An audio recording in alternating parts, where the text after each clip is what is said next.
आज हम एक ऐसे योद्धा, एक ऐसे दूरदर्शी शासक की कहानी जानेंगे जिन्होंने एक बिखरे हुए देश को एक धागे में पिरो दिया। हम बात कर रहे हैं नेपाल के संस्थापक और पहले गोरखा राजा पृथ्वी नारायण शाह की।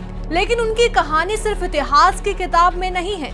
आज भी नेपाल में उनके नाम पर बहस होती है। एक तरफ वो लोग हैं जो उन्हें राष्ट्रपिता मानते हैं, तो दूसरी तरफ कुछ ऐसे भी हैं जो उनसे जुड़ी राजशाही को खत्म करने के पक्ष में हैं। एक सपना, एक योद्धा। पृथ्वी नारायण शाह का जन्म 1723 में गोरखा के छोटे से पहाड़ी राज्य में हुआ था। उनके पिता राजा नरभूपाल शाह थे।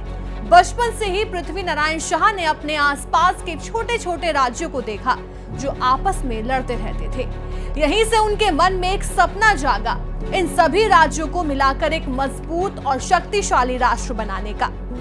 कहते हैं कि एक बार जब पृथ्वी नारायण शाह छोटे थे तो वो अपने घोड़े पर बैठकर जा रहे थे। रास्ते में उन्हें बाबा गोरखनाथ मिले।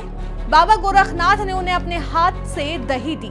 पृथ्वी नारायण शाह ने बिना सोचे उसे खा लिया। बाबा ने कहा, अगर तुम उसे मेरे पैरों में मलते तो तुम्हें पूरी दुनिया मिलती। अब तुम्हें सिर्फ 12 राज्य मिलेंगे।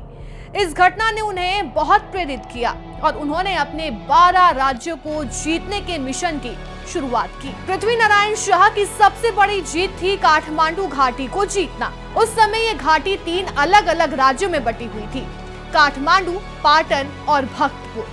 ये राज्य आपस में लड़ते रहते थे और उन्हें पृथ्वी नारायण शाह की ताकत का अंदाजा नहीं था। काठमांडू को जीतने के लिए पृथ्वी नारायण शाह ने एक अनोखी रणनीति अपनाई। जब काठमांडू में इंद्र जात्रा का त्योहार चल रहा था, लोग नाच गा रहे थे और जश्न मना रहे थे, तब उन्होंने अपनी सेना के साथ घाटी को चारों तरफ से घेर लिया।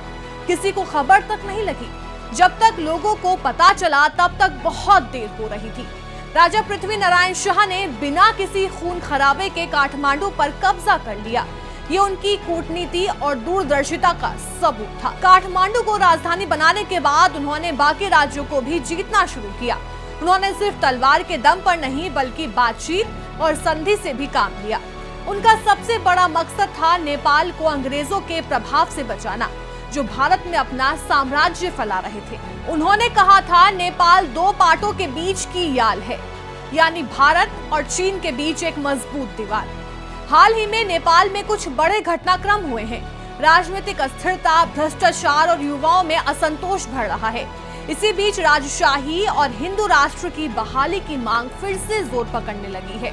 हाल ही में नेपाल के आर्मी चीफ ने जब राष्ट्र को संबोधित किया तो उनके पीछे दीवार पर पृथ्वी नारायण शाह की एक बड़ी तस्वीर लगी थी। इस तस्वीर ने पूरे देश में एक नई बहस छेड़ दी है। कुछ लोग इसे राजशाही की वापसी का संकेत मान रहे हैं, तो कुछ इसे सिर्फ एक ऐतिहासिक सम्मान के तौर पर देख रहे हैं। ये दिखाता है कि भले ही नेपाल से राजशाही खत्म हो गई हो, लेकिन पृथ्वी नारायण शाह की विरासत आज भी लोगों के दिलों में जिंदा है। उनकी राष्ट्रीय एकता की अवधारणा आज भी नेपाल की राजनीति का एक अहम हिस्सा बनी हुई है। पृथ्वी नारायण शाह सिर्फ एक राजा नहीं थे, बल्कि एक ऐसे दूरदर्शी नेता थे जिन्होंने बिखरे हुए नेपाल को एक राष्ट्र की पहचान दी।